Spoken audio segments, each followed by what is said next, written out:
Hello friends, मैं doctor Sharda homeopathy में आप सभी का काफ़ी स्वागत है।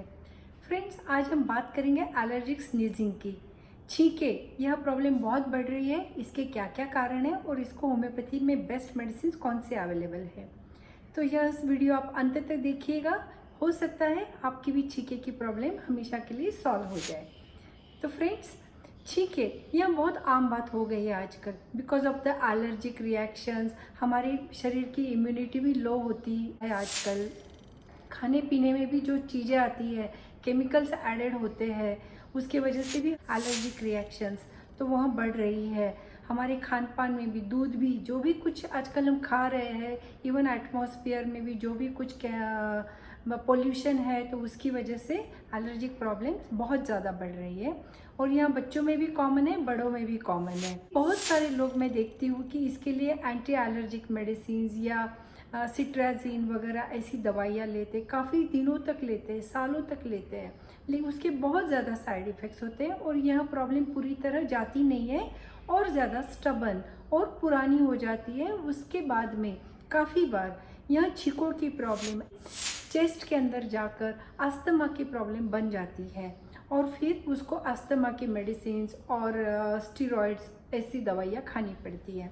तो फ्रेंड्स, इसके लिए कौन कौन सी टॉप 5 मेडिसिन अवेलेबल हैं और आपको इसके लिए क्या क्या क्या सिम्टम्स आपको इसमें दिखते हैं, उसके बारे में बात करेंगे। तो सबसे पहले ये दवाई है एलियम सेपा। एलियम सेपा यह हमारे प्याज से बनती है और पेशेंट को बहुत ज़्यादा स्नीजिंग होती है, इतनी ज़्यादा कि उसके नाक से पानी निकलता है, स्नीजिंग रहती है और यहाँ का पूरा पोर्शन रेड हो जाता है। एरिया ऐसी रेड और छिली हुई नज़र आती है, पोंछ पोंछ के उसका बुरा हाल हो जाता है। उस वक्त एलियम सेपा बहुत अच्छे से काम करती है। उसके कुछ ड्रॉप्स ही आप 200 पोटेंसी या 30 पोटेंसी में ले सकते हैं। इसके बाद में यूफ्रेशिया पेशेंट को भी सेम सिम्टम्स होते हैं एलियम सेपा जैसे, लेकिन उसकी आँखों के अंदर रेडनेस और कंजेशन काफ़ी ज़्यादा दिखता है और बाकी की जो वाटरिंग आइज़ रहती है, नोज़ वाटरी रहता है, लेकिन आंखें बहुत ज़्यादा रेड हो जाती है। तो उस वक्त यूफ्रेशिया बहुत अच्छे से काम करती है। फ्रेंड्स, तीसरी मेडिसिन है रसटॉक्स।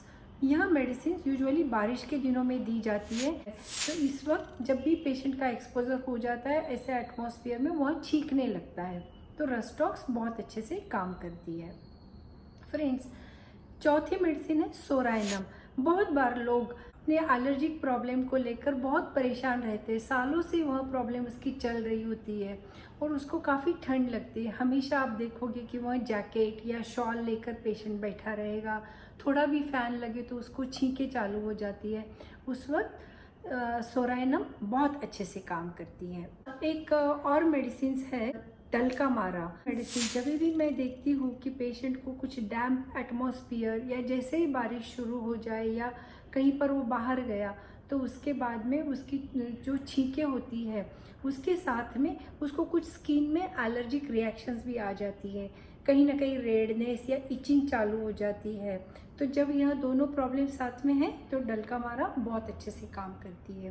फ्रेंड्स, इसके अलावा भी बहुत सारी मेडिसिन होती है कि जिसके अंदर हम पेशेंट को अच्छे से समझकर, उसकी पूरी टोटलिटी को समझकर वह इसकी यह प्रॉब्लम पूरी तरह से जड़ से ख़त्म कर देते हैं। इसके अंदर बहुत हाईएस्ट सक्सेस रेट है, लोगों को सिर्फ पता नहीं है।